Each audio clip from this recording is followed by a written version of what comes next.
რექტორს ბელოსტოკის ტექნოლოგიური უნივერსიტეტის საპატიო დოქტორის ხარისხი მიენიჭა. დაჯილდოების ცერემონიალი ონლაინ რეჟიმში გაიმართა. აღსანიშნავია, რომ მეცნიერების განვითარებაში შეტანილი წვლილისთვის ეს ხარისხი მხოლოდ ორჯერ მიენიჭა უცხო ქვეყნის მოქალაქეს. საქართველოს ტექნიკური უნივერსიტეტი არის საინჟინრო განათლების კერა, არა მხოლოდ საქართველოში, არამედ სამხრეთ კავკასიის რეგიონში. საქართველოს ტექნიკური უნივერსიტეტის დაარსებით საფუძველი ჩაეყარა კავკასიასა და საქართველოს უმაღლეს ტექნიკურ განათლებას.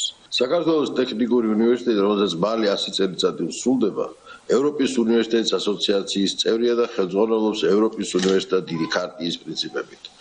დღეს საქართველოს ტექნიკურ უნივერსიტეტში ფუნქციონირებს 15 სამეცნიერო-კვლევითი ინსტიტუტი და 12 ფაკულტეტი, რომლებიც საუნივერსიტეტო განათლებას სამივე საფეხურზე ახორციელებენ 172 საგანმანათლებლო პროგრამაზე. საქართველოს ტექნიკური უნივერსიტეტის სტუდენტთა რაოდენობა 23,000 უახლოვდება. ასეთი იყო ამ დროისთვის განვითარებული მოვლენები. შვიცარიაზე COVID-19